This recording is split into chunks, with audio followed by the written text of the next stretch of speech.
स्वर सुधा मंच पर प्रस्तुत है मालती जोशी की कहानी वह भला सा आदमी।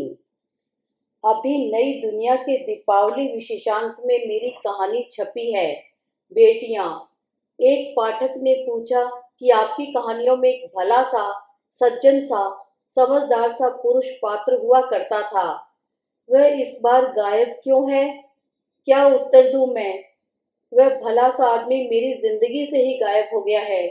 कहानी बेचारी की क्या बिसात। कहानियां तो अब तक दर्जनों लिख चुकी हूँ, पर जब अपनी ही लिखने बैठी हूँ तो और छोर ही पता नहीं चल रहा है। किसी बात का सिरा ही पकड़ में नहीं आ रहा। तो फिर शादी से ही शुरू किया जाए। अपने परिचय में मैं अक्सर कहती हूँ कि मैं आम मध्यम वर्गीय कन्याओं की तरह पली बढ़ी और ब्याही गई। उसमें असाधारण या रोमांचक कुछ भी नहीं था। औरों से हटकर एक ही बात थी कि मैं उन दिनों गीतकार के रूप में काफी प्रसिद्ध थी, पर आम भारतीय ससुराल नई बहू की लोकप्रियता नहीं झेल पाते। घर में तो हमेशा मेरे गीत संगीत को सराहा ही गया। मेरे जेठ जी तो मेरी कहानियां पढ़कर इतने गदगद हो जाते कि उनकी आंखें भर आती थी। आज भी जब ग्वालियर में मेरा कोई कार्यक्रम होता है तो पूरा परिवार मुझे सुनने, मेरा सम्मान देखने वहां पहुंच जाता है। पर परिवार में कुछ दूर पास के खलनायक किस्म के रिश्तेदार भी होते हैं। एक महाशय तो मुझे हमेशा साहित्यिक जी कहकर ही बुलाया करते थे। उस कहने में व्यंग्य साफ झलकता था, पर वे इतने बुजुर्ग थे कि उनसे कुछ कहने का साहस नहीं होता था। यह बात अलग है कि बाद में वे मेरी लेखनी के सचमुच कायल हो गए थे। हाँ, तो बात शादी की हो रही थी। एक बुजुर्ग रिश्तेदार ने छूटते ही मेरी सास से कहा कि जीजी, अब आपका ये बेटा आपकी बहू के नाम से ही जाना जाएगा। मेरा जी धक से रह गया। मैं नहीं जानती कि कहने वाले की मंशा क्या थी। मेरी सास की प्रतिक्रिया क्या थी, यह भी मुझे पता नहीं, पर मैं बहुत बेचैन हो उठी। उन दिनों श्रीमान जी नौकरी की निचली सीढ़ी पर थे, यानी कि जूनियर इंजीनियर थे। मुझे डर लगा कि अगर इनके मन में हीन भावना ने घर कर लिया या इनके अहम ने सिर उठा लिया तो मेरी गृहस्थी तो चौपट हो जाएगी। मैं यह नहीं कहती कि यही कारण रहा होगा, पर यह भी एक कारण था कि विवाह के बाद मेरी काव्यधारा एकदम सूख गई। नए परिवेश को आत्मसात करने में ही मेरी सारी ऊर्जा खत्म हो रही थी। इस पर वज्र देहात का निवास, घर में बूढ़ी सास, दो छोटे बच्चे, सीमित आय और बेशुमार मेहमान। कविता के लिए कोई माहौल था ही नहीं। कल्पना के आकाश से मैं एकदम यथार्थ की ठोस धरती पर आ गई थी। पहले 10 साल बड़ी कशमकश में गुजरे। यह नहीं कि एकदम कलमबंद हड़ताल रही हो। इक्का दुक्का व्यंग्य लिखे, रेडियो के लिए वार्ताएं लिखी, राम कथा पर आधारित कुछ गीत भी लिखे। फिर भी इस समय को मेरे साहित्यिक जीवन का अकाल पर्व कहा जा सकता है। उन दिनों हम लोग जौरा में थे। पिक्चर देखने मुरैना जाना पड़ता था। एक बार हम लोगों ने अनुराधा देखी। मैं तो अभिभूत ही हो गई। रविशंकर का स्वर्गिक संगीत, लता का अमृत स्वर, बलराज साहनी का सशक्त अभिनय, बेजोड़ कथानक। बहुत कम फिल्में इतने गहरे तक छूती हैं। लौटते समय पूरे रास्ते मैं वे गीत गुनगुनाती रही। ये चुप चुप से थे, पर मैंने ध्यान नहीं दिया। मैं तो पिक्चर में ही खोई हुई थी। पर रात को भी देखा कि ये सोए नहीं हैं। छत की कड़ियां ताक रहे हैं। तब खटका हुआ। क्या बात है? मैंने पूछा। वे शायद मेरे प्रश्न की प्रतीक्षा में ही थे। उदास स्वर में बोले, आज की फिल्म ने मुझे झकझोर कर रख दिया। देखो, तुमने अगर दोबारा लिखना शुरू नहीं किया तो मैं अपने आप को कभी माफ नहीं कर पाऊंगा। तुम्हारी प्रतिभा मेरी गृहस्थी में दफन हो जाए, यह मुझसे सहन नहीं होगा। तुम्हें लिखना ही होगा। लिख तो रही हूँ। यह भी कोई लिखना है? ईमानदारी से बताओ, क्या तुम अपने लिखे से संतुष्ट हो? अब संतुष्ट नहीं भी हूँ तो क्या करूँ? कविता तो अब छूट ही गई है। कहानी लिखती हूँ तो लौट आती है, फिर मन नहीं होता। लौटने दो, फिक्र मत करो। पर लिखना जारी रखो। वाकई वह मेरा बड़ा दुखद दौर था। मेरी कहानियां लौट आती थी। शर्म के मारे आत्महत्या करने का मन हो आता था, पर हर बार ये मेरा उत्साह बढ़ाए रखते। कहते चिंता मत करो, लिखना बंद मत करो, कहानियां लौटती हैं तो लौटने दो। एक पुस्तक के लायक सामग्री हो जाएगी तो मैं अपने खर्चे से छपवा दूंगा। नाम होगा वापसी। सौभाग्य से ऐसा अवसर नहीं आया। 1969 में मुझे एक बाल कहानी पर पुरस्कार मिला। फिर कई कहानियां बच्चों के लिए लिख डाली। 1971 में धर्मयुग में पहली कहानी छपी, टूटने से जुड़ने तक। उसके बाद पीछे मुड़कर नहीं देखा। छपने से पहले कोई मेरी कहानी पढ़े, यह मुझे कभी अच्छा नहीं लगा। मेरी इस इच्छा का उन्होंने हमेशा सम्मान किया। मैं तो कहानी लिखकर अलग हो जाती थी। उन्हें कागजों को क्रमवार लगाना, स्टेपल करना, लंबी कहानी हो तो परिच्छेद बनाकर अलग अलग करना, लिफाफे में पैक करना, सुंदर अक्षरों में पता लिखना, सब उन्हीं के काम थे। पर कहानी वे छपने के बाद ही पढ़ते थे। पढ़कर अपनी ईमानदार राय भी देते थे। बहुत बोझल हुई तो अपनी असमर्थता व्यक्त भी करते थे।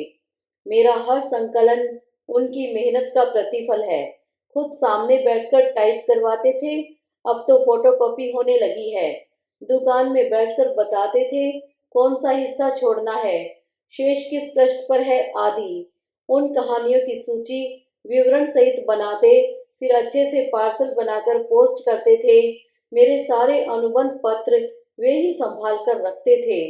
मेरी पुस्तकों का सेट उन्होंने दर्जनों बार बनाया होगा, पर हर बार किसी के आग्रह पर मैं पिघल जाती और एक आध पुस्तक निकाल लेती। इस बात पर इतनी लड़ाई होती। मेरी कुछ पुस्तकें पाठकों की भेंट चढ़ गई हैं, वे वापस ही नहीं आई हैं।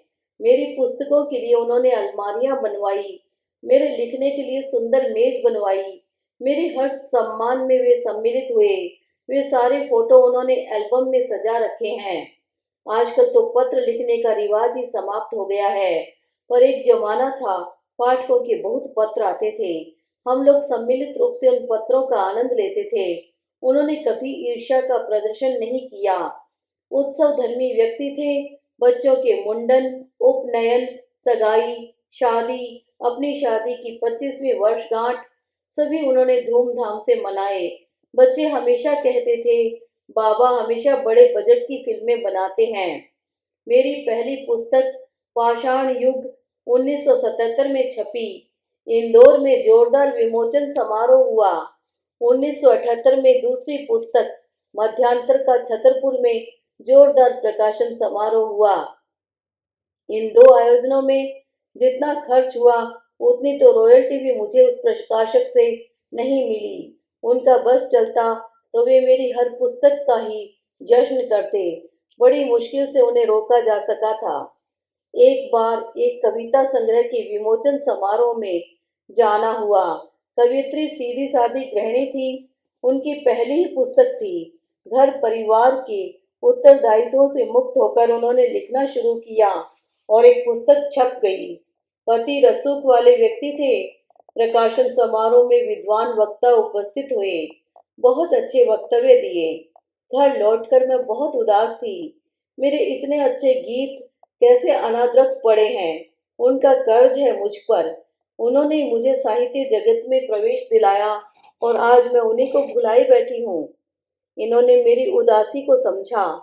बोले, पांडुलिपि तैयार करो, मैं तुम्हारा काव्य संकलन अपने खर्च से छपवाऊंगा। शानदार समारोह करूंगा, तुम चिंता मत करो। पांडुलिपि तैयार करने में मुझे 6 महीने लग गए। बस उसके बाद मुझे कुछ नहीं करना पड़ा। पति और पुत्रों ने मिलकर सारा आयोजन संपन्न कर डाला। अपनी गंभीर बीमारी के बावजूद ये प्रकाशक के चक्कर काटते रहे। खर्च की सुविधा के लिए बड़े बेटे ने फौरन 10,000 का ड्राफ्ट भेज दिया। बाकी का भार छोटे ने उठा लिया। उसके जिम्मे तो और भी बहुत से काम थे। खूबसूरत कार्ड छपवाए गए। मेरे कतिपय गीतों को स्वरबद्ध किया गया। ये सारी व्यवस्था छोटे ने की। वही मुझे लेकर आचार्यवर डॉक्टर सुमन जी के यहाँ गया। उनसे स्वीकृति मिलने के बाद सारी कार्यवाही उसी के निर्देशन में हुई। हम कोई 25 लोग उज्जैन पहुँचे। मेरे सारे परिजन भी उस शाम वहाँ थे। बड़ा बेटा सह परिवार मुंबई से आ गया था। 8 मई को कालिदास अकादमी के भव्य सभागृह में मेरे एकमात्र गीत संग्रह का विमोचन श्रद्धेय सुमन जी ने किया। उनका भाषण सुनकर हम सब गदगद थे। अपनी बीमारी और पैरों के कष्ट के बावजूद ये उज्जैन आए। हॉल में बैठे रहे पर स्टेज पर जाने के लिए मना कर दिया। वह हमारे विवाह का 40वां वर्ष था। विवाह की वर्षगांठ का यह सबसे खूबसूरत उपहार था। उस दिन कई कलाकारों ने मेरे गीत गाए। मैंने भी अपना एक गीत प्रस्तुत किया। प्रिय, हमारी जिंदगी के आखिरी त्योहार हो तुम। तब क्या पता था कि यह सचमुच आखिरी त्योहार होगा। नितांत सामाजिक प्राणी थे। मैं 8 घंटे की यात्रा भी बिना बोले कर लेती हूँ। वे 8 मिनट भी चुप नहीं रह सकते थे। जहाँ बैठते मजमा जोड़ लेते थे। जंगल में भी मंगल मना लेते थे। सामाजिक कार्यों में बहुत रुचि थी। मैं अगर उनके साथ कंधे से कंधा मिलाकर चलती तो बहुत खुश होते। पर मैं नितांत घरेलू जीव हूँ। मैंने उनसे कह रखा था कि आप 25 आदमी घर पर खाने के लिए ले आइए। मैं खुशी से बनाकर खिला दूंगी, पर मुझसे बाहर चलने के लिए मत कहिए। उन्होंने भी कभी इसरार नहीं किया। रिटायरमेंट के बाद बोले, तुम्हारे बच्चे अच्छे पढ़ लिख गए हैं, दोनों की शादियां हो गई हैं, अब मुझे कुछ अपनी मर्जी का काम करने दो। मैंने सहर्ष स्वीकृति दे दी। उन्होंने अपने को शारदा विहार के काम में झोंक दिया। शून्य में से वहां एक विशाल सृष्टि का निर्माण किया। उन 10 सालों में उनके 5 ऑपरेशन हुए, 2 फ्रैक्चर्स हुए, पर वे काम करते रहे। अंतिम बीमारी एनलार्जमेंट ऑफ हार्ट से जरूर वे निराश और हताश हो गए। अपनी आसन मृत्यु का उन्हें आभास हो गया था। उन्होंने मुझे बैंक ले जाना शुरू कर दिया। वहाँ की सारी व्यवस्थाएं समझाई। 2 साल पहले ही वे अपना मृत्यु पत्र लिख गए थे। शायद जानते होंगे कि अंतिम समय में वे न ठीक से बोल पाएंगे न लिख पाएंगे। 1999 में मुझे भवभूति अलंकरण प्रदान किया गया। उन दिनों उनकी तबीयत बहुत खराब चल रही थी, पर किसी को पता नहीं लगने दिया। चुपचाप डॉक्टर को दिखाते रहे। एक दिन बेटे की नज़र प्रिस्क्रिप्शन पर पड़ी। घर में जमकर झगड़ा हुआ। बोले, घर में इतने उत्साह और आनंद का वातावरण था, मैं उसे नष्ट नहीं करना चाहता था। बीमारी तो अब मेरा स्थायी भाव बन गई है, लेकिन ऐसे मौके रोज थोड़े ही आते हैं। परिवार से उन्हें बहुत लगाव था। शादी के बाद बोले थे, तुमसे बस 2 ही वचन चाहता हूँ। एक तो यह कि मेरी माँ ने जीवन में बहुत उतार चढ़ाव देखे हैं। मैं चाहता हूँ कि अब उनका यह अंतिम समय सुख से बीते। दूसरे यह कि इस परिवार को टूटने मत देना। मैंने अपनी भर कोशिश की। माताजी अंतिम समय तक 9 वर्ष तक मेरे पास रही। परिवार में भी सबसे सौहार्द बना रहा। उन दिनों वेतन बहुत हास्यास्पद था। मैं हमेशा सपना देखा करती थी कि पति का वेतन 1000 रुपया महीना हो जाएगा तो कैसा लगेगा। महंगाई की ऐसी कृपा रही कि वेतन कब उस आंकड़े को पार कर गया पता ही नहीं चला। खैर, वेतन कम था, पर घर में गाड़ी थी, नौकर चाकर थे। कहते, ये सरकारी वैभव है। बंगला, गाड़ी, नौकर चाकर, इसमें अपना क्या है। इस पर सबका हक है। सबको इसका सुख लेने दो। इसलिए घर हमेशा मेहमानों से भरा रहा। उनमें कोई भेदभाव नहीं था। दोनों पक्षों के लोग मेरे घर में समान आदर और प्रेम पाते रहे। जोशी परिवार में तो वे सबके चहेते थे ही। मेरे पीहर दिघे परिवार में भी वे सबके लाडले दामाद और जीजाजी थे। नौकरी करना मेरी फितरत में नहीं था। उन्होंने कभी बातें भी नहीं किया। उसके चलते हम लोग कभी संपन्न नहीं हो पाए। ईमानदार किस्म के इंजीनियर थे। ऊपरी कमाई से परहेज था। हमारी शादी 59 में हुई थी। पहली बनारसी साड़ी मैंने 71 में पहनी। गैस चूल्हा 71 में, प्रेशर कुकर 73 में, टीवी 83 में और फ्रिज 84 में खरीदा।